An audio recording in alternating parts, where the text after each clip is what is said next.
Hawkeye gets an unexpected visitor. His estranged 17-year-old daughter Ash. ये Ash को कम मत समझिएगा. ये जहां पर होती है वहां बवाल करती है. On her mission for vengeance after losing her best friend, Ash insists on following Hawkeye in his secret mission in a world.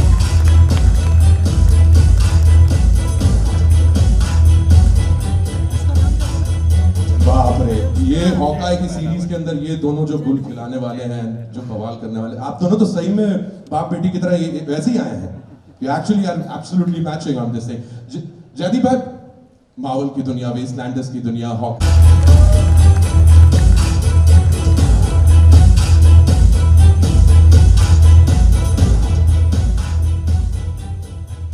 This is as superhero as it can get. You girls can right now just go whoop like and everybody's out. Ma'am, first of all, thank you so much for being here. Black Widow, an iconic character in the Marvel universe, an iconic actor standing in front of me on this stage. Tell me something about how the marriage happened. How does this feel being Black Widow?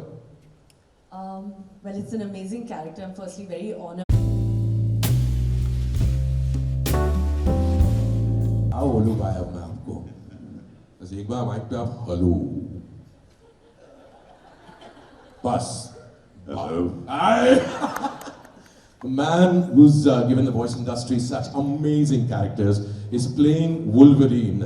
You as an actor, as a voice artist, you've done so much. Wolverine, right up there. आपको उस character के play करने के लिए, I'm sure we've spoken about this thing. We're all very excited, but Wolverine, sure.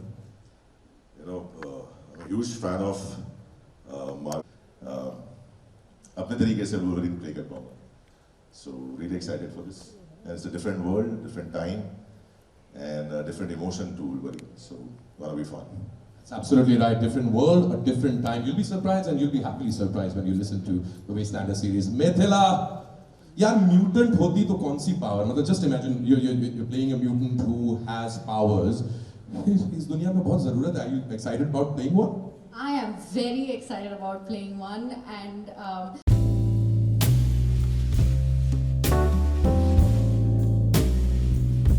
Wow! Valeria, hi. मैं कुछ बताने नहीं वाला, कुछ बता सकते भी नहीं हैं हम कि क्या होने वाला है. But to be a part of the Marvel universe, to be able to play Valeria from the Fantastic Four, so much more, Yashaswini. Go ahead. This is like a huge milestone moment in life because like I grew up watching all the Marvel cartoons, the movies, and it's been so ingrained into my personality. And now to get the opportunity to be a part of the Marvel universe, and it's a fresh franchise, it's a fresh universe, and I'm really excited.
कहानी का एक अंत है और उस अंत के just पहले का हिस्सा हम आपको सुना रहे हैं. It's called the team up.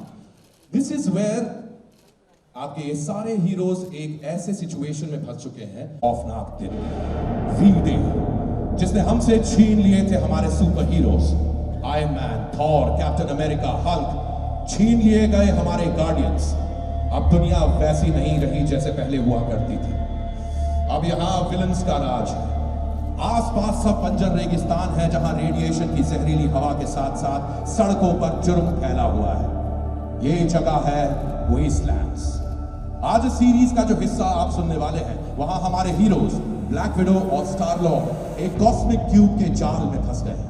Hawkeye और वुल्वरीन उन्हें बचाने की कोशिश कर रहे हैं पर उन्हें नहीं पता कि इस खेल की चाबी है सुपर विलन डॉक्टर डूम के हाथों में. सोच सोच नताशा, इस कॉस्मिक क्यूब के पिंजरे से निकलने का रास्ता ढूंढ. वो लगातार सड़क पर आने वाले दरवाजों के नॉब्स खोल खोल कर आगे बढ़ रही है.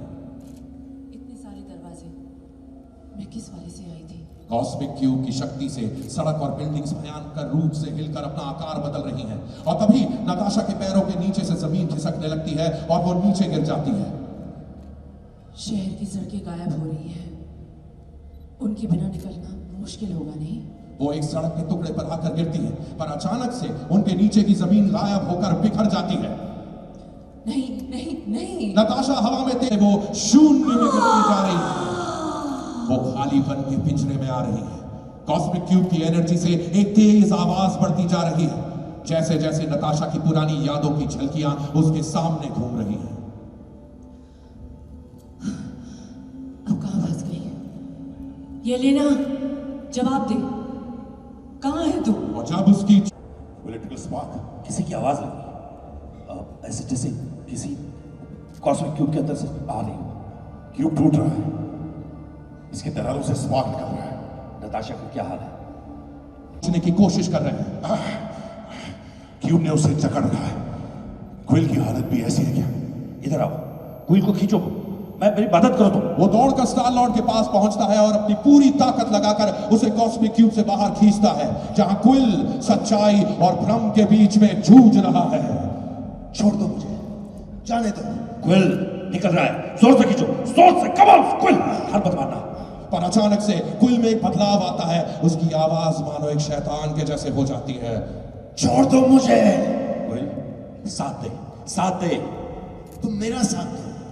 यहाँ सब कुछ साफ साफ देख रहे हैं. क्विल, अंदर जो भी है, कौन सी गलतियां? सारी गलतियां. क्यूब की ताकतवर काली शक्तियां आसपास भयानक रूप से मंडरा रही हैं. Damn it. वो सही कह रही थी. क्या? कौन? Black window. स्टार टार में मैं बदले की आग में झुलस रहा था. उसने मुझे अस्त्र दिखाने की कोशिश की पर मैं बेवकूफ देख ही नहीं पाया. क्या दिखाना चाहती थी वो? मासूम लोगों की जिंदगी औरों को कितनी तकलीफ हो रही है. अब अगर क्विल अपनी कोशिश में कामयाब हुआ तो सब पर असर पड़ेगा.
Jhanjar, and thank you to our fantastic cast. You have really brought these characters to life. I cannot wait for everybody here to hear the brand new Marvel Wastelanders, a Hindi Audible original. Thanks so much to everybody in the audience today. Hopefully your response is just a small indication of what is coming from the fan base here in India.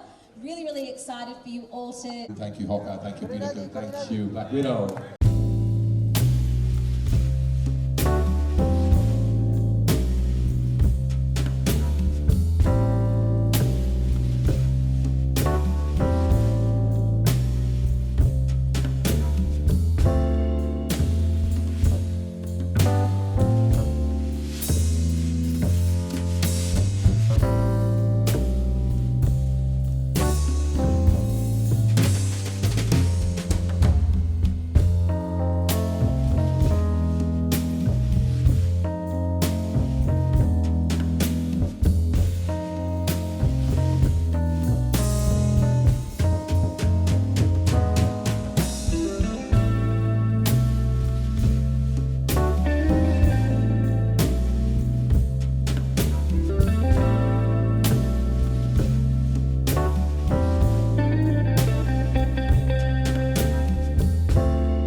It's scales, it's expression, it's presentation.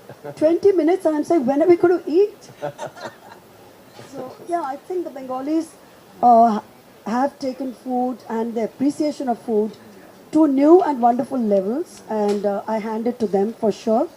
And Lucknowi cuisine, of course, which is again extremely rich and wonderful. You had some of that nuanced. at my house, I think my That's mom... absolutely right. It's in the book, Amir. Oh, it is? Oh, okay. Yeah. Oh. When you read. Okay. So actually Ira had asked me and Anandita had suggested we must read the Amir part. Oh. No, that time you didn't know he hadn't read the book. Yeah. Well, tell me, is there a pattern to your writing? For example, now this is non-fiction. Yeah. So I would imagine that you have a clear thought of what has transpired, and you're writing about what has happened. But when you're writing fiction, then like, do you sit every day from a particular time to a particular time? Like, do you write every day, or do you take off for a month and write? And how do you work? What is the manner in which you work? Amir, I'm writing even when I'm not writing, if you know what I mean. I'm never not writing. I'm writing even in my sleep. When It's I'm going on in eating, your head, huh? It's non-stop. I mean, till I feel like ideas and characters are exploding out of my head and I have to sort of wind down somehow. So I do write every single day of my life. Every day? Yeah. And between That's 1,000 amazing. to 2,000 words every single day. That's amazing. Yeah, it's a discipline. It's like a singer saying, I will not do riyaz because I'm not performing. Correct. The more you write, the more muscular your prose becomes, and it's a discipline. So for fiction, the character has to come up to me and say, write about me. Yeah. That, unless I hear that voice and I see the character, I don't start a book of fiction. I need to know that person in some kind of strange way. There has to be a connect. It could be someone I've seen at an airport who has intrigued me. Right. But I don't know anything about that person's life. But it's provoked thoughts in It's you. provoked a whole character, and the backstory all follows. And like they said in the paying tribute to Salman Rushdie, that storytelling is really the currency all of us have. That's true. And we should never let go of that. That's true. And every single person in this room has a story to tell too. If they choose to tell it. Sure. And I'm paid to tell it. That's the only difference. I had met a writer. One of my favorite writers is an American writer called Harry Cruz. He's not, I don't know whether how many people know about him, but I've been a big fan. So I wrote to him and I went to meet him. And I asked him the same question. I said, how do you write? What is your...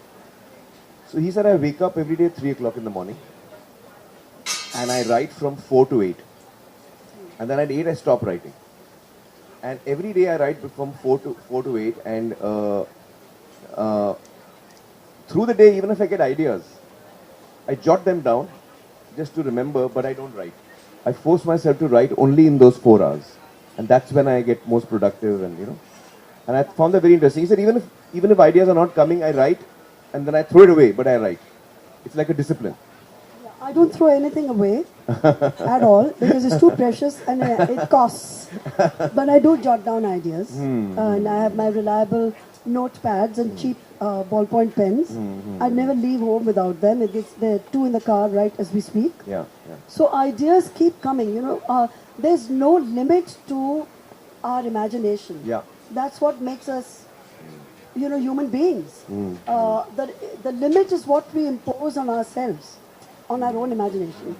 So if you encourage imagination, then it flows like the Brahmaputra. It can keep flowing.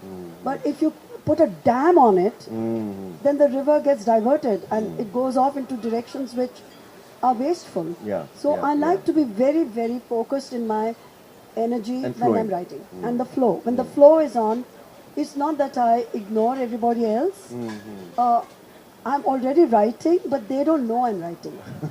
So I'm good at faking it. I'm paying attention, but actually I'm writing in my head. Is there anything in fiction that you're planning that we can expect? Well, I don't know if Trisha and Paulomi are going to give me another commission for another book. She's saying yes, quite happily. So if that happens, then but right now I think my energies, Amir, are on going to Brazil and Argentina with Mr. Day. It was something it was on my bucket list 100 years ago. Wow. I'd mentioned it in an earlier book, I think when I turned 50. It's finally happening now at 75. How nice. And I have to also say that I had mentioned then, and I'm mentioning it again, that I want to dance the tango. It takes two. He doesn't dance. So I said with a ponytailed stranger in a public square in Buenos Aires. And he says, yes, it'll be done. So I said the No, least but you can learn the tango. No, it's very tough. No, you can learn the tango. It's very tough. Yes, he's also lessons have been booked. Lessons have been booked, but my requirement was very modest and very realistic. I said, please get Javier Bardem or Antonio Banderas at the very least, waiting in the public square, and then we are on. So I think we have exhausted. And you must be exhausted. No, I'm fine. Anybody has any questions for Shobha?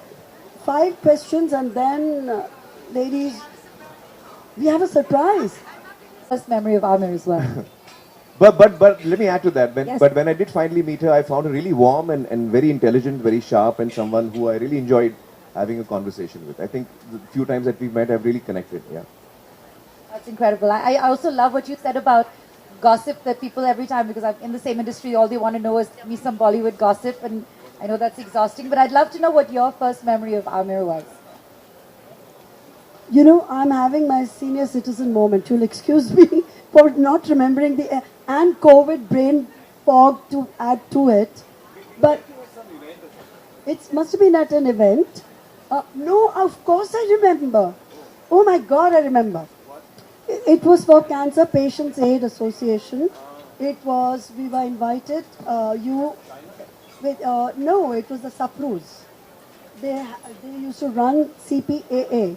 And we were addressing, it's a very funny story, if you don't mind my recounting it. We were on the same flight, it was a long time ago, and this was in Bangalore, we landed, and you were with Reena, your first wife. Yeah. And both of you were identically dressed in blue jeans, a white t-shirt, Right. And a cap or something. and caps. And it was difficult to tell. You kind of looked similar because these people hadn't met you earlier, ever. Right. And So they were wondering who's Amir and who's Reena. Yes, and yes, indeed. Oh. And they asked you, Bhabhi ji nahi aayi. That's incredible. Yeah. And how well both of you handled it. What did I say? I must have said, that's Bobby Ji, or whatever. Yeah, I mean, straight. You just said straight up. I mean, Bhabhi ji is right here. And the event went off fabulously well because both of you were so sincere and so well-spoken, polite, no fuss, nothing. Yeah. So, but at that point, I wanted to dig a hole and jump in when they said, Bhabhi ji nahi aayi. That was my first memory. Both looked Thank you for sharing that, and congratulations on the book. Thank you. Can you just pass the mic right behind you? Yeah. Is this on? Yeah. Hi, it's a pleasure to see one of the most easiest conversations on stage. Shobha, I have a question for you. When you were writing and organizing a magazine, and the transition from that kind of writing to full novels, when did you start feeling the yearn that you could handle a full-fledged novel? Because that's a different thing. Did you have